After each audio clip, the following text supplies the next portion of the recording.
Perfetto, grazie, buongiorno a tutti.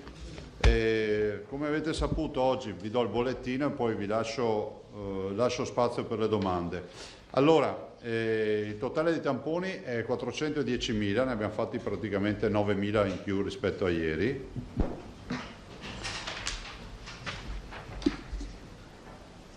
Le persone in isolamento sono 5.773, sono esattamente 402 in meno rispetto a ieri. I positivi sono 18.553, più 74. Peraltro in linea con i dati anche di altre regioni, cioè nello screening vengono fuori appunto percentuali bassissime di positivi. I ricoverati sono 959, sono 33 in meno rispetto a ieri. Vedete che si stanno svuotando gli ospedali, tanto è vero che abbiamo già notizie di alcuni ospedali che sono assolutamente covid free. È ripartita dal 4 di maggio l'attività ordinaria con poi tutta la nuova filosofia che conoscete. Le terapie intensive sono 87, meno 3.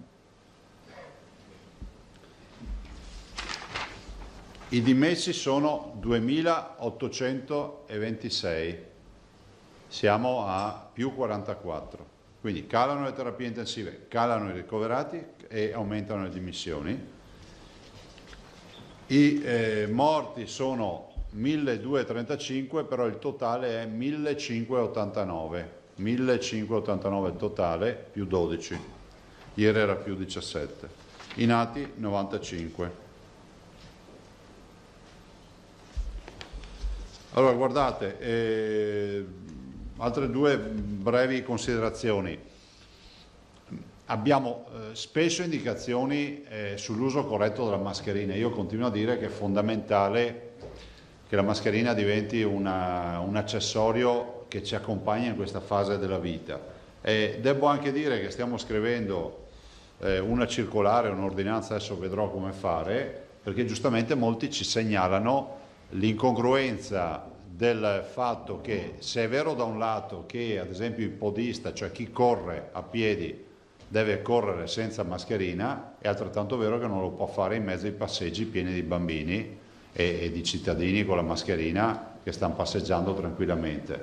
E quindi bisognerà dire ai podisti che l'attività fisica la devono fare in luoghi non affollati, perché giustamente questo è un fatto che non avevamo valutato, o meglio il buon senso ci dovrebbe portare a valutarlo da soli, no? Tu non puoi metterti a correre senza mascherina in mezzo a fiumi di persone che stanno tranquillamente camminando. Siccome ci è arrivato da più persone questa indicazione, adesso faremo un provvedimento per chiedere ovviamente il rispetto delle regole e siccome lì il rispetto del distanziamento non c'è, perché i 2 metri non si riescono a avere, soprattutto in passeggi affollati, dico che stiamo provvedendo. La mascherina è obbligatoria, ve lo ricordo, uscita di casa, non si porta solo durante l'attività motoria intensa e per i bimbi sotto i 6 anni e le persone con disabilità o con difficoltà certificate. In generale continua il calo, un calo che continua in terapie intensive e in ricoveri dal 10 di aprile. E adesso io poi tornerò su, abbiamo una videoconferenza con i colleghi presidenti. Il Veneto porta avanti, assieme ad altri colleghi, ovviamente la volontà di proporre di poter aprire tutto. Vi ricordo che è difficile pensare che l'apertura che abbiamo ad oggi, che è pressoché quasi totale, sia un fatto di salvaguardia rispetto all'apertura di quello che è ancora rimasto chiuso. Cioè oggi non c'è più lockdown. E quindi gli incontri, gli scambi tra i cittadini sono assolutamente ad alta intensità.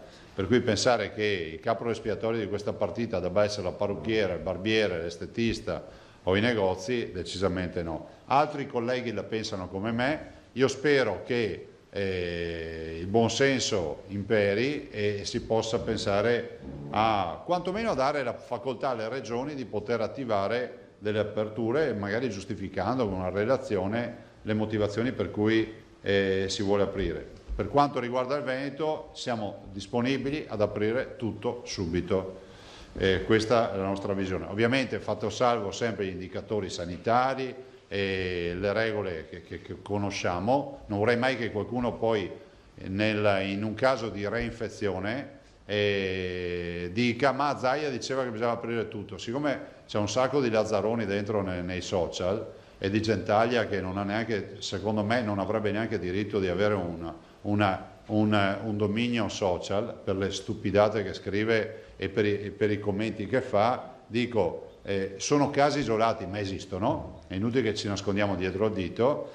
Vedo anche che c'è più di qualcuno che si diverte a diffondere materiale su di me che non totalmente inesistente, notizie che non mi riguardano, altre menate del genere, e questa è feccia della società e cercheremo di sistemarli un po' tutti pian piano. Posso garantirvi che 9 su 10 arrivano piangendo, pregando di essere graziati, e questi sono i leoni da tastiera, no? Però lo dico proprio perché bisogna essere corretti, tutto non prescinde dalle indicazioni sanitarie, questo è fondamentale. E passerei la parola a voi per le domande, poi abbiamo una piccola sorpresa e dopodiché vi devo lasciare. Prego. Allora pregherei i colleghi, visto che c'è in contemporanea la riunione con i presidenti delle regioni, di assolvere le domande in un giro rapidissimo. Partiamo sempre da sinistra verso destra. Allora, Salnaso, Dennaro e poi mi tasteranno la mano. Beh sì, ovviamente Presidente, il tema è quello che lei ha appena sollevato ora, quella della richiesta del Veneto di aprire tutto prima possibile. Questa mattina i giornali riportano alcune notizie di questo tipo. Ci sono 6 regioni che di fatto sarebbero in regola con i cosiddetti parametri fissati dal Ministro Speranza. Nell'ordine si tratta di Basilicata, Molise, Umbria, Sardegna, Calabria e Val d'Aosta. La Basilicata e il Molise dal 29 aprile al 5 maggio hanno raggiunto lo zero alternato 4 giorni su 7. L'Umbria ha il record di bassa letalità. Noi abbiamo invece il record, direi italiano se non mondiale, dei tamponi, e quindi è uno dei parametri mondiali, appunto, uno dei parametri tenuti in maggior considerazione dal governo. Ecco, l'Alto Adige non ha alcun problema, tanto è vero che con l'autonomia speciale riconosciuta dalla Costituzione dal 18 vuole aprire tutto quello che è possibile. Allora, il Veneto rispetto a questi parametri, io penso che lei sia convinto di poter aprire tutto. Ce li può motivare un po' più nei dettagli o attende la verifica con il Ministro? Guardate, i parametri lasciano il tempo che trovano. Io guardo le terapie intensive, i ricoveri e i positivi. Noi abbiamo 75 positivi in più in una regione che oggi dice che ha fatto 9.000 tamponi. Fate 75 su 9.000 e vedete che percentuale abbiamo, è ridicola. Questi sono i dati che abbiamo.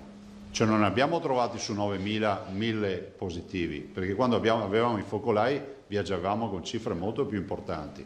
Penso che ci siano tutti gli indicatori, insomma, dopodiché confrontare comunità che hanno sanità diverse, perché fra un po' viene fuori che qualcuno ha anche sanità migliori del Veneto se andiamo avanti di questo passo, e che hanno fatto tamponi in maniera quantitativa e qualitativa diversi dai nostri. Cosa volete che vi dica? Prendo atto di questo. Un discorso è andare a tamponare i dipendenti della sanità, è un discorso fare tamponamenti di associazioni magari di volontariato o di altro che non hanno vissuto in ospedale o al fronte. Lo si fa da un punto di vista epidemiologico di indagine e di screening, ma non si può, al di là del numero di tamponi per abitante, c'è un aspetto qualitativo dei tamponi che bisognerebbe valutare. Perdonatemi, noi tamponiamo i dipendenti della sanità in prima linea ogni 10 giorni e tutti gli altri ogni 20 giorni, comprese le case di riposo. È ovvio che noi facciamo un lavoro di fino. Se invece uno va per strada e tampona e fa tamponi a persone in maniera indistinta, avrà sicuramente delle percentuali diverse. Però noi siamo per aprire, io penso che il governo debba prendere atto del fatto che a livello nazionale c'è eterogeneità nella risposta sanitaria, nelle vicende epidemiologiche, per cui è fondamentale che magari si deleghino le regioni sulla base di un piano asseverato da un punto di vista sanitario e tutto, di provvedere alle aperture che ritengono di aprire. Grazie. Prego. No, c'era per unirmi un attimo così chiudiamo. Anche le spiagge Sì, assolutamente sì. Guardate, penso che il prodotto turistico sia tra i primi da prendere in mano, ma non semplicemente perché sono in ginocchio e questa è già una grande giustificazione, però penso che all'aperto in spiaggia, diciamo, osservando delle regole minimali, si possa assolutamente fare turismo. Denaro. Scusi Presidente, non ho capito bene, qual è il percorso? Adesso voi vi riunite tra regioni, portate Siamo già in riunione, Sì. e il tema è che ne uscirà, immagino, un documento, una decisione delle regioni, spero sia unanime, di richiesta di rivedere le posizioni su quelle date che abbiamo sentito annunciare. Cioè 1° giugno è un'era glaciale per noi. Pensate che il 1° giugno è come se oggi noi pensassimo ai primi di aprile, cioè è uno scenario totalmente opposto a questo, per cui penso che il 1° giugno sia assolutamente una data inopportuna da pensare per un'apertura. Fra l'altro era ancora parziale perché si prevedevano ancora alcune categorie chiuse. Si affronti, cioè il quadro epidemiologico e sanitario è radicalmente cambiato, non è colpa di nessuno, io non sto facendo colpe a nessuno. Rispetto alle dichiarazioni di 15 giorni fa il quadro è cambiato. ci sarà un documento delle 20 Spero regioni? ci sia un documento delle regioni, però da parte nostra chiediamo l'autonomia di poter procedere. E questo documento verrà sottoposto al governo nei giorni Immagino nei di sì, prossimi se giorni. si farà. Ok, grazie. Prego. Emiliano Prigioni Mattioli. Presidente, buongiorno. Per collegare i pezzi del puzzle, quindi questa era la famosa trattativa con il governo di cui parlava l'altro giorno con i parrucchieri per quindi ottenere l'anticipazione come data il 18 di maggio. Ma no, come giusto? data Prima- 18. Prima cioè, possibile. Prima insomma. possibile che dopo. Ok, senta, io le chiedo, qui c'è una doppia chiave di lettura, può essere o lo sport o il turismo, c'è un settore, gli impianti a fune, che è bloccato completamente e anche loro appunto chiedono Loro aiuto. hanno anche fra l'altro un altro problema che è quello della cassa integrazione, perché se non ho capito male sono assoggettati ai trasporti e non accedono alla cassa integrazione, quindi un guaio nel guaio. Però è bloccato dal decreto, gli impianti sono bloccati dal decreto. Quindi gli impianti, essendo bloccati dal decreto, hanno già il CIG. No, non possiamo intervenire. Perché sì, beh, ovvio, su questo no. E le chiedo un commento sullo che è insomma per le Olimpiadi, vabbè che c'è tempo, però insomma ben venga. Beh, c'è tempo, però il tempo passa, nel senso che abbiamo per il 2026 questo grande evento, che sarà un rilancio totale di quello che sarà il nostro comparto, diciamo della montagna invernale, quindi dello sci e degli altri sport invernali. Ben venga, fra l'altro ho visto che è passato pressoché all'unanimità il provvedimento, e questo è un bel segnale. Grazie. Stiamo parlando della legge olimpica, ovviamente. Ciao. Quindi potrebbe essere plausibile l'11 maggio anche tecnicamente la riapertura Ma di noi tutto? siamo pronti, il problema è che voglio ricordare che noi non abbiamo base giuridica per aprire, nel senso che si può buttare il cuore oltre l'ostacolo, ma si mettono anche nei guai i cittadini. Vedete che a Calabria adesso è al TAR e sabato avrà la pronunzia al TAR, questo è quello che succede.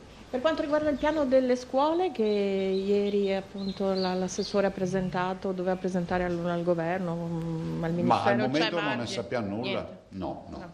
Grazie. Prego. Rete Veneta Antena 3. Sì, buongiorno, Ciao. Presidente. Tre domande poi. Allora, la prima ci arriva dai proprietari dei centri cinofili dove si esercita l'agility dog e l'addestramento cani. Sì. Allora, nonostante ci sia l'ordinanza regionale, gli è stato detto dalle associazioni di riferimento che non possono ricominciare perché il governo ha bloccato le regioni che avevano permesso queste attività. Vabbè, se sono diventati giuristi ne prendiamo atto. Poi? Ma scusate, ma ognuno deve fare il suo mestiere. Come chi va a controllare, non deve fare le disquisizioni giuridiche se vale l'ordinanza della regione, cioè vale l'ordinanza della regione finché l'ordinanza non viene impugnata e c'è una sentenza contro, punto. Se poi uno vuole affidarsi ad altri pareri lo fa, ma non si dica che non sono aperti, per noi possono esercitare. Ok. L'altra invece è stato lanciato in collegamento Skype attraverso la nostra emittente da Guido Pomini di Federmoda Treviso l'idea di un voucher per l'acquisto di moda made in Italy, un po' come per i buoni vacanza. Lei cosa ne pensa? Penso che sia una bella idea, ovviamente bisogna convincere il governo di essere presente anche su questo fronte. Ok, l'ultima invece ci arriva dalle agenzie immobiliari categoria insomma che ha comunque a che fare con le persone, non sanno bene come comportarsi. Va bene la distanza, va bene il metro, però si sentono un po' in difficoltà, ci è arrivata più di qualche richiesta, non sanno bene fino a dove possono arrivare. Le regole sono chiare: uso di mascherina, distanziamento sociale, igienizzazione delle mani, punto. Non c'è altro da aggiungere. Cioè, io capisco che c'è sempre la preoccupazione di applicare bene la norma, ma la norma è molto semplice: mascherina, distanziamento almeno 1 metro, quindi nei colloqui, nelle visite eccetera, e igienizzazione delle mani, punto. Non c'è altro. Ok, perfetto, grazie. Prego. Chi è? Ah sì, no, se no poi faccio l'altro giro. No, ma in realtà su quello che sta dicendo lei, perché anche i gestori di palestre per bambini e queste cose qua chiedevano se basta il distanziamento, se possono aprire danza classica, tutte quelle robe là. Ma lì ci sta anche scrivendo un progetto di linea guida per l'apertura, però ovvio che le basi sono sempre quelle, non c'è nulla da inventare. Ma Possono avvenire tenendo conto di sta roba. certo. Ok, grazie. Alcune federazioni Allora, un giro di domande, cominciamo. Mi dice l'assessore Bottacci mi dice che alcune federazioni addirittura si sono fatte le linee guida, cioè basandosi sempre sui principi cardine, no? Allora, facciamo un giro delle domande giunte via WhatsApp e poi rifacciamo un terzo giro in platea. Facciamo veloci. Marzia Pretolani, Telenuovo, la prima è una domanda leggera, un commento del governatore sulle tose di Zaia che sono già arrivate oltre i 70.000 like. Ma guardate, io ringrazio questi gruppi, le tose di Zaia, le bimbe di Zaia, Zaia Fan e tutti i gruppi che sono nati. Li ringrazio e al di là del sorriso che strappa, hanno fatto un lavoro eccezionale, perché poi ho visto che erano quasi 80.000 iscrizioni in poco più di una settimana. Ben venga, per noi è uno stimolo in più, però voglio anche dire una cosa, che invece di liquidare con un sorriso, io ho apprezzato che si sono date una finalità charity, quindi di volontariato, di donazione, e approfittano di questo network per fare delle cose utili per la comunità, e penso che è quello che bisogna scrivere, perché sono le regole che si sono date su questo fronte, cioè sia le tose di Zaia che gli altri portali, insomma, che gli altri gruppi. E quindi grazie per il sostegno, e grazie anche per aver trasformato un sostegno che qualcuno magari lo vedeva così simpatico e semplicemente di diletto come un'operazione di sociale importante, perché poi un network di 80.000 signore che si sono messe insieme riescono a fare una grande raccolta anche di fondi e fare donazioni. Seconda domanda molto specifica, il tema è le sale prove e registrazioni per i gruppi musicali. Chi fa musica ha bisogno di allenarsi, di provare in spazi adeguati, con dovuto distanziamento, sanificazione e misure protettive dei PI. Quando sarà possibile? Ma è già possibile. Chi è che l'ha vietato questo? A noi non risulta. Non so proprio. Sinceramente questa non l'ho mai sentita. Vabbè, c'è il divieto di assembramento, però il gruppo musicale non è che ha 200 persone, cioè penso che se è un'attività che non è bloccata dal codice Ateco la si può fare col distanziamento e via. E domanda di Domenico Basso, direttore TVA, i distributori di latte, mozzarelle eccetera, la domenica devono restare chiusi? Sono aperti. Commerciali sono aperti. Cioè le uniche attività chiuse la domenica sono quelle in ordinanza, cioè il supermercato, le ferramente, quelle robe lì, solo quelle. Un chiarimento chiede la Pederiva del Gazzettino sulla delibera che estende ai medici di base e ai pediatri la prescrizione dei tamponi. La? Prescrizione dei tamponi. È confermata l'esenzione del pagamento per tutti o la scelta è a discrezione di chi prescrive, cioè il medico? No, a noi risulta che è confermata, non mi risulta che io sinceramente questo non lo sapevo.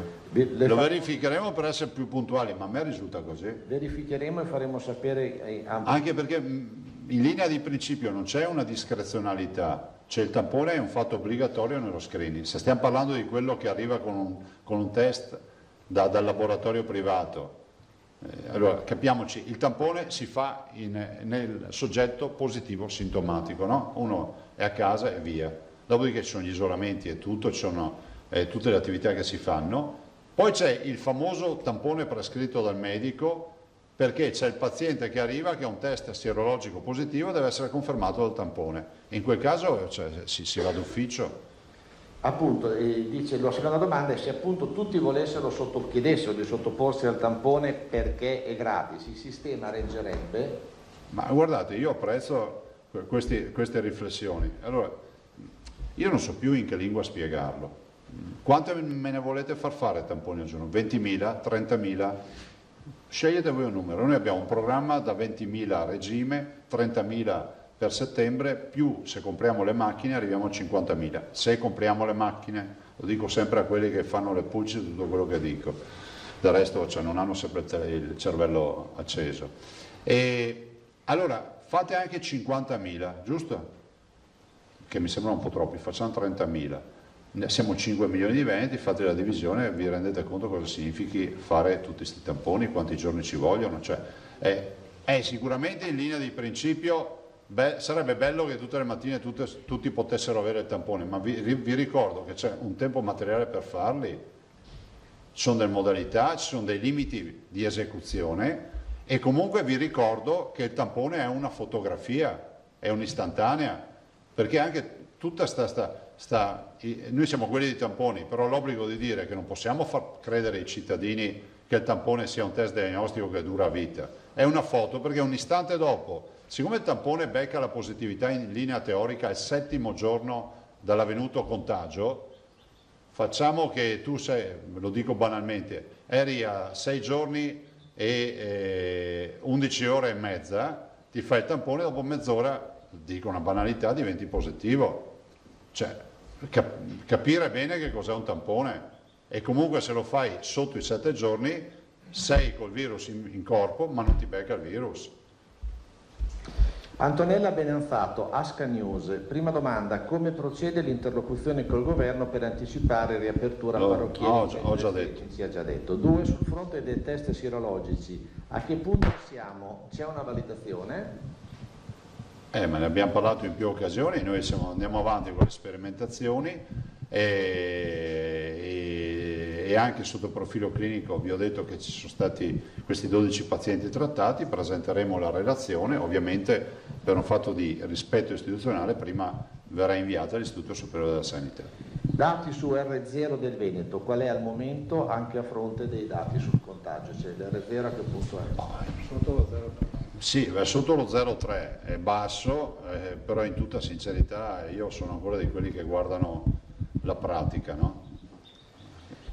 Io avrei concluso... No, perché a sto R0 si è attribuito un valore, sì, sicuramente è un dato epidemiologico importante, ci mancherebbe, capite? È come dire il medico, cioè il medico se ha esperienza dall'anamnesi capisce già se c'è una malattia in corso, no? In un paziente. Non è che bisogna fare tutta la lista di tutti i giri di tutte le macchine dell'ospedale perché c'è scritto nel manuale. Presidente, proprio sul plasma, se posso, avete già avuto dei riscontri vista la chiamata di ieri, perché esce il nuovo iPhone, c'è la fila, su queste cose molto più importanti? Forse... Sì, no, guardate, intanto noi abbiamo scritto a tutti i direttori generali, adesso si attiveranno per mandare una lettera e quindi dico a tutti evitate di venire a dire che nessuno mi ha chiamato ste robe, non scampa nessuno. Uno può andare lo stesso. Al documento sono stato dimesso, sono un ex Covid. Non incasinate le storie. Cioè, questo è un sangue particolare che deve avere una sua filiera. Arriverà la lettera a casa, quando arriva la lettera a casa ci sarà un numero di telefono, si chiama, chi vuole, io spero tutti, e si mette a disposizione. Peraltro ci sono già dei donatori che sono stati intercettati, perché inutile che ve lo neghiamo, abbiamo già la banca con alcuni depositi, ovviamente sono stati fatti strada facendo, adesso vogliamo fare una roba a tappeto, siamo i primi a costituire questa banca del plasma, ok? Albino Salmato, l'ultima domanda. No, se è possibile, se è ancora un secondo, volevo tornare Albino. sulla questione delle mascherine, Presidente, sì. Perché è vero, non se ne trovano a 50 centesimi. Lei ha definito la mascherina l'unico strumento di massa salvavita, perfetto. C'è qualche farmacista generoso che ce le regala, però insomma è un po' difficile uscire e trovarle appunto a questo prezzo. Eppure il commissario Arcuri ha firmato un accordo con Federpharma e ha stabilito questi meccanismi, cioè il costo vengono 38 centesimi, questo è il costo industriale, prima del Covid costavano 9 centesimi e potevamo comprare una mascherina a 25 centesimi, arrivavano dalla Cina, adesso è cambiato il materiale da quello che ho capito. Il governo si è impegnato a rifornire con un accordo con Federfarma le farmacie per abbassare il prezzo e portarlo appunto a quello pattuito, 50 centesimi. Però oggi tutti i giornali segnalano che siamo ad un punto morto. Allora, come se ne esce? Cioè, ha una proposta operativa concreta e il Veneto può studiare una soluzione ad hoc, perché hanno fatto un accordo con 5 aziende a livello nazionale per garantire l'autosufficienza, però forse un po' di fantasia e di maggiore coraggio decisionale potrebbe, come dire, sì, considerate che noi siamo diventati famosi per le mascherine, grazie a molti vostri colleghi. Ma noi ne abbiamo distribuiti 10 milioni grazie a Grafica Veneta che non abbiamo pagato, vorrei ricordare, no? C'è anche qualcuno che mette in dubbio che siano state pagate, come avessimo un conto segreto in regione. Vabbè, siamo a perdere. Io penso che per risolvere questo problema, intanto c'è un contingente di mascherine sul mercato che sono state prese in carico a valori molto più alti e che quindi sono fuori mercato. Bisogna intanto garantire il delta da 0,50 a quello che è il prezzo di vendita di oggi, cioè io direi di ristorare tutto il magazzino che c'è ormai al dettaglio in maniera tale che chi ha caricato le mascherine possa avere ristorato il delta, no? Cioè io le ho caricate, devo vendere 80 centesimi per guadagnarci e ci sia lo Stato che mi dà i 30 centesimi di differenza, punto, visto considerato che riconosce come prezzo i 50 centesimi.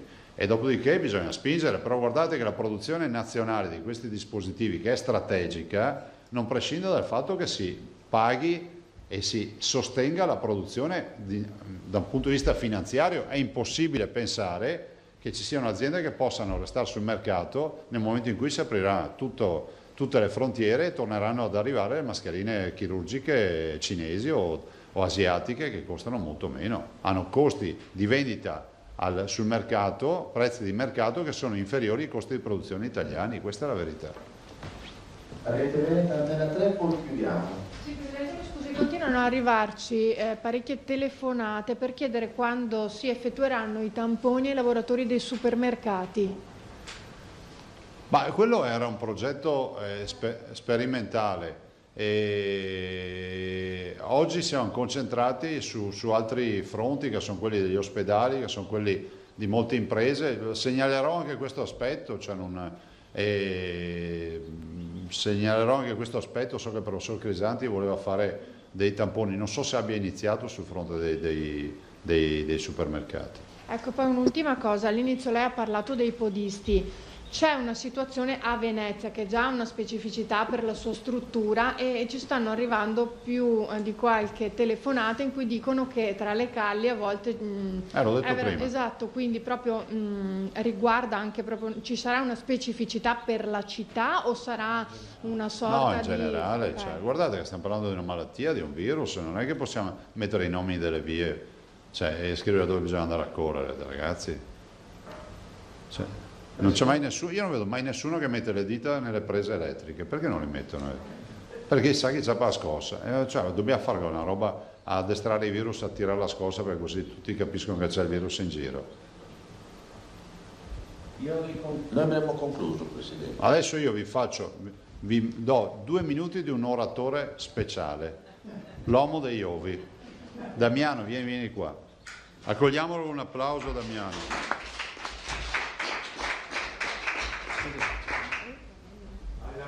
Allora volevo fare solo un saluto. Prego. Lui ci ha mandato le uova.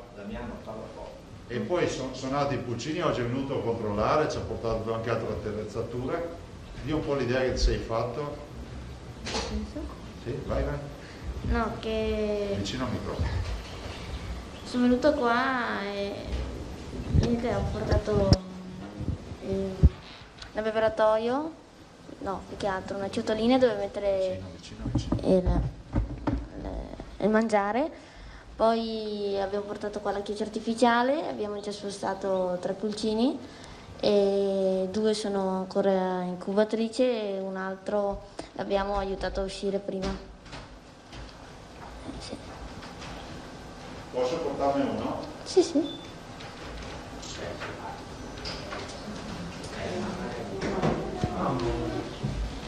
Ad esempio, penso proprio che sia una blu ramato questa. Bisogna parlare forte. Penso che sia una blu ramato. Eccolo. Questo è uno dei tanti pulcini che sono. Quanti pulcini hai a casa?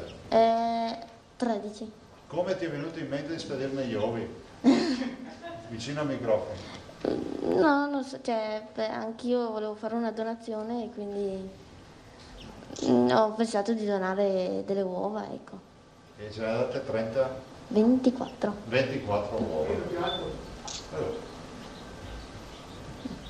Guarda che bello, siamo un batuffolo. Bene, grazie. Vuoi dire qualcos'altro? Dai un consiglio ai tuoi coetanei sull'allevamento dei pulcini. Vale la pena di fare questa esperienza? Sì. Ma la mamma ti sgrida? No.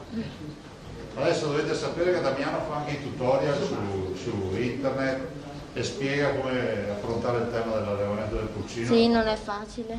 Lo vedete a casa? Come ti è nata questa passione? Mi è nata 3 anni fa quando ho preso 3 galline in una fiera, le ho portate a casa e vedendo che facevano le uova, piano piano mi sono sempre interessato e adesso niente, ho 3 pollai diversi, varie razze e 54 galline compresi i pulcini.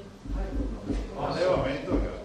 Damiano, a Villa del Conte sei diventato una piccola star, giusto? Il mattino il gazzettino. Come hai vissuto insomma questo periodo di fama, chiamiamolo così? Sì, bene, bene. Cioè, anche ho dovuto aumentare il numero delle galline perché tutti mi domandano le uova e quindi ho dovuto aumentare il numero delle galline. Niente, poi... Avete capito perché il Veneto è il futuro? Altro che sapersi arrangiare, questa è la storia. Damiano, ti facciamo un applauso. Grazie.